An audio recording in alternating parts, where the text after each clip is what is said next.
Hello everyone, I'm Jeff Stanley and welcome to what I hope to be mini episodes of what I'm basically calling Candle Q&A. Now what this is, essentially what this is going to be is me taking all the questions that I normally get in the Facebook group, Instagram, Facebook, email, anything like that, and instead of answering them within those social media platforms, basically bring it here so that the answers that I give can help not only the person that asked the question, but help people watching this as well. I thought this would be a good thing to try and do, since I get a lot of the same questions and a lot of unique ones that I think could benefit a lot more people out there instead of the person asking. So this first episode, I'm just going to jump into it. I created a post on the DIY Facebook group and asked everybody, if you have questions, please go ahead and ask your question. List your social media profile down below, or your website, or whatever you wanted to have listed along with your question.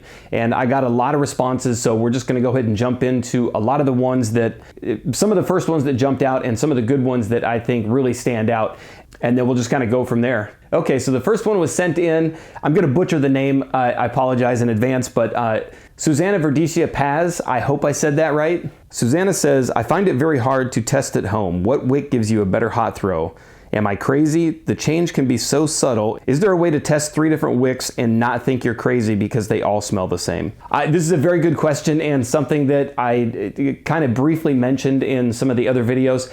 When I go through and do that, I test all my candles in the exact same spot. I've got a bathroom upstairs that has a bathroom in one section. It's got a hallway that comes out and it leads right into a bedroom, and then that bedroom is sectioned off from another hallway, which is like the main upstairs area.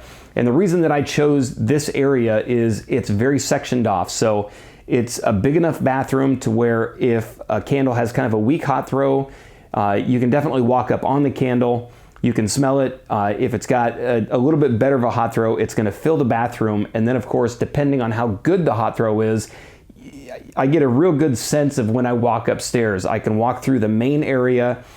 If I smell it in the main upstairs loft area, it's an incredible hot throw. And then as I start getting closer to the bedroom, then the hallway, then the bathroom, I can really gauge how good of a hot throw is if I'm testing 3 different wicks. So if you don't have a room like that, I would try to section off something, or basically put it in an area that you can really tell how well it's going to be. If you're in an area that has like a kitchen, living room, it's really hard to test in an area like that.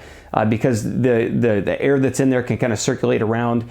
You can, on one day where maybe there's not so much wind blowing through there, you'll get a real good concentration of the scent inside the kitchen or wherever you have it. But if you're opening doors, opening windows, and the air's kind of flowing around, you can really disrupt that hot throw or the scent, so you may not think that you're getting much from it. So if you can, try to put it in an area, and if I'm testing different wicks, that's exactly what I do. I just did a bunch of wick testing over the last week, where I had the new coconut paraffin wax and the coconut soy wax, and I took it upstairs and I tested the Eco wicks, the HTP wicks, and the CD wicks just to see which one was stronger. And putting it inside the bathroom, I definitely got a good idea of which one was stronger out of those 3. And just like I said, it was because I can walk through the loft area, walk into the bedroom, walk into the hallway, and then the bathroom, and wherever I hit that scent is how I know how good of a hot throw it has. Marsha Sauer asks, my question is, how do you deal with the public when they ask if you have a certain fragrance and you politely say no, recommend something similar, and they get kind of snarky? Now this is another really good question, and if you do any type of market, or if you're selling anything, you're gonna get people who ask for something that you don't have. There really is no easy way to get out of it. You basically just tell them, yeah, I'm sorry I don't carry that one, or yeah, I'm sorry I don't carry that one. But it is a scent that I can look out for you if you're going to be coming back through, or it may not be a scent that you're ever going to carry. I've definitely gotten some people that come up and ask for a certain fragrance, and I know right off the bat I'm never going to carry that. They are literally the only person that has ever asked for that, and I just flat out tell them, say, I actually don't have that fragrance, and if they ask, are you ever going to get it in, say, I don't know that we'll ever carry that one, just because not a lot of people ask for that one, and it's kind of hard to stock a candle. Basically just honesty up front is the best way to go. It's hard to stock a candle that not a lot of people ask for, so we tend to go for fragrances that a lot of people are asking for, or popular ones that we know are going to sell very well. And if they're serious about it, I would definitely kind of turn it back on them and ask them, I do custom candle orders, so if you wanted to order a few of those, I can definitely set you up, we can order it in, and we can absolutely make you a pack of them if you wanted to order several. Tanya Stewart asks, when I began my candle adventure, I was charging not much for my candles. I was always busy. However, I have upgraded my packaging using better fragrance oils, etc., and I've put my prices up slightly, and I've lost so much business and people telling me that I should go back to my original price. But if I do, I will be losing money. Any tips would be much appreciated. Now, this is a great question and a problem that a lot of beginner candle makers get into, and even advanced and intermediate candle makers get themselves into.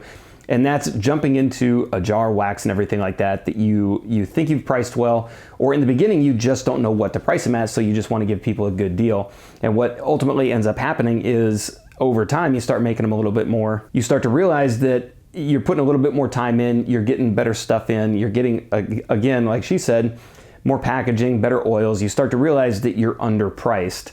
Now, there's a couple different ways you can go about doing this one. One is you just raise your prices and you let people know that because of packaging and going in and adding new oils, basically being transparent with what you're doing, letting people know that because you're spending more money on them, you have to charge more money for them.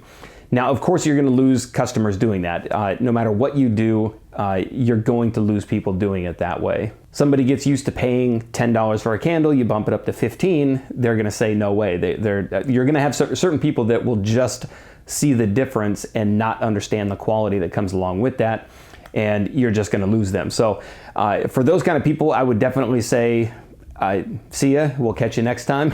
But on the other side of that, you still want to keep business going. So when you do see that dip in the business because people are really paying attention, you're going to have to get out there and basically promote yourself a little bit more and basically recover from that dip. So your business is kind of going up, it's going to dip down because you changed your prices, and then you're basically just going to have to work back up. So it's not an easy thing to do. You're definitely going to have to jump in, start basically putting yourself out there a little bit more, and really emphasize why the prices have changed.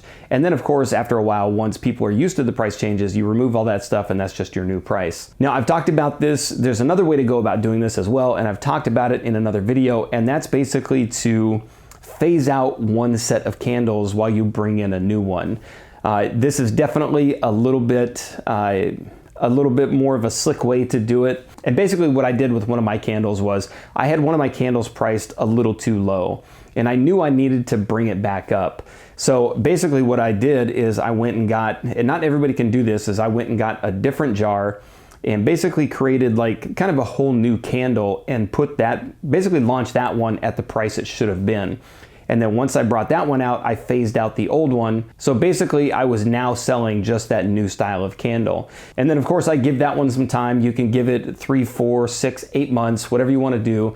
A good couple months just to let kind of time pass. People see the new one, and then you can phase back in that old style, that old jar at a new price. And as you do that, you can let people know we're bringing back our old style, but here's how we've changed it. We've added new waxes, we've added new packaging, we've added new oils. And you can bring that one back in at the price that it should have been in the first place. So that one's a little bit more of a long step process to get to, but there's really not a great way to go about doing that. And that's why it's definitely good to recognize your prices in the very beginning so that you can launch at the right price. And this one is definitely ripping the Band-Aid. Once you realize that your prices are way too low, you just have to go in and cut it and just let people know and hopefully recover from that dip that will happen because of it. Karolina Treos Yuri asks, my question is, best way to use wax that is left on the bottom of the jar after the wick is done, besides the boiling water method? For me, getting rid of the last little bit of wax that's in the bottom of the jar, say if you have something like this, obviously this isn't a candle that's at the end of its life. So if you had wax that was just left in the bottom, basically the last inch of the candle, and the wick is dead, there's really not much you can do about that. So basically what I do is I'll take those and I'll throw them on a candle warmer and basically just turn them into melts. You'll get another half day to a day out of it, depends on how much wax the wick actually burned through, and basically just use it as a melt, and you get a little bit more life out of it. You can then take that melted wax and pour it out and then pop the wick out of the bottom and you've got a fresh jar. So it's definitely a different method than just using the boiling the water, heating it up, and you get a little bit more life out of the candle. Jim Longnecker asks, My question is, how do you balance life, own business, and not go crazy? Do you go hard at it for a few days and take a few off? So this is one that I definitely struggle with, and I'm on the better side of not struggling with it now. Since I work full-time in IT and I do candles on the side, I have 2 kids that are in high school now. I definitely try to balance all this as much as possible so that I can basically do everything I'm supposed to do at work, at home, for my wife, the 2 kids, and of course the business. The best thing I can say is to utilize your time extremely well. I know for me, like this morning I had an order to send out. It was I had a couple wholesale orders over the weekend, so I was up a little bit late last night while everyone was kind of getting ready, going to bed. And then I woke up earlier this morning before everybody got up, and I went ahead and finished some of the tops and then put them in boxes. So taking a lot of time that isn't normally used for the kids, like helping with homework or something like that. There are a lot of times at work I'll spend my lunch going through and answering questions in YouTube or on the Facebook group. And then of course over the last couple weeks I've been spending a lot of my lunches coming up with and helping Shauna with the workshops that we're doing. So going through creating the PDFs and doing a lot of that stuff I try to handle on my lunch, and basically try any free time that I've got. I usually try to target that and point it towards something useful, or if I don't have like work or home stuff to do during lunch, I'll put it towards the candles. And then of course, now that the kids are a little bit older, it's definitely easier for me. When the kids are younger, I would definitely say, take your time, do everything that you can. Everybody's life is different, so it's really hard to tell people what to do on this one. But I know for me, when the kids were little, they went to bed somewhat early. So if I would come home from work at like 5 or something like that, basically hang out with them and do whatever I needed to do as husband, father, whatever, and until they went to bed. And then once they went to bed at 8, 9 or whatever it was, I would then spend the next hour or two kind of catching up with whatever else I needed to do, if that was around the house or if it was on candles. Actually, it wasn't on candles at the time, but just other things at that time. And then now that the kids are older, this is a perfect example of me taking advantage of my time. I'm recording this video while my son is at work. He won't be off for another couple hours, and my wife and daughter are out walking the neighborhood right now. They just went out for a walk, so I had a free half hour, 45 minutes, hour, whatever this is, and I'm recording this video. So I basically try to take any free time that is my free time and not dipping into other people's free time. That way I don't have a bunch of pissed off people in the house that I'm out here doing this while they need help with homework or the lawn needs mowed or whatever it is. So time utilization and maximizing your free time is basically the best thing that I can say. And it's the best thing that I've done for me. Now, as far as like shipping products and stuff like that, somebody asked also, do you pick certain days to ship out? I try to have everything on hand so that if something is ordered, I can put it together real quick, slap a shipping label on it, and set it aside so I can either ship it that night or ship it off in the morning when I head to work. Now, there are definitely days when I've had stuff come in where you definitely have to just jump in and kind of work around everybody in the house. I've definitely had those nights everybody's going to. You're not going to get away from that. I've had wholesale orders where it was kind of an urgent thing, or they wanted them somewhat quick. It was for a local shop, so I had to spend 2-3 nights at home during times when it would normally be just kind of hanging out with my son or doing whatever. If he was able to help me, I had him helping me. If not, he was more than free to go play video games with his buddies in his room. And then of course, I have had times when I've shipped certain things or tried to stack them, like the melters or something like that.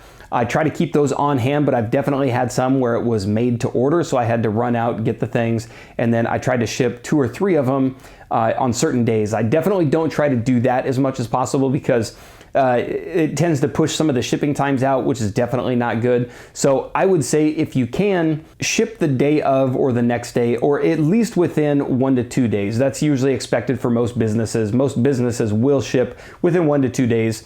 Obviously, there's a lot of different things that can a lot of different factors that can come into play for that one. But there are a lot of successful businesses out there that will only ship on like Monday through Friday. Monday through Wednesday, because they don't want packages getting delivered on the weekend, or some businesses just aren't open on the weekend. So if you do go the route of shipping only on certain days, definitely make that known across the website, across your social media platforms, so that people know when they order from you that there could be a 3-4 day delay, or there could be like offset shipping times. All right, so that's pretty much it for this episode. I've went ahead and included everybody's name and their social media profiles, basically the people that asked the questions that were answered in today's episode, in the video description down below. So jump down there, see who's down there, give them a follow if you want to. And also, if you wanted to add something to an answer that I gave, or you just didn't agree with an answer I gave, please feel free to. I know a lot of these people don't mind people reaching out. It's their personal websites, it's their social media profiles, so it's something where they kind of take questions anyways. So if you want to reach out and give them a better answer or add to an answer, please feel free. Please feel free to follow them and answer the questions down below. If you have a question that you'd like featured on the next episode, please, again, reach out to me on any one of the social media platforms down below, Facebook, the website, the email, Snapchat, Instagram, anything like that, and of course the comments down below. And don't forget to include your profile or your website. So basically your name, your question, and the profile or website that you want featured along with it, and we'll try to get those into the next episode. And again, I just now doing this one. It's the first episode. I had a lot of interest in it, so I hope it's something that people like. If you did like it, please let me know in the comments down below. If you see something that could be changed, or if you just don't like it, you can let me know also. But if you like the video, give it a thumbs up, and thank you for watching.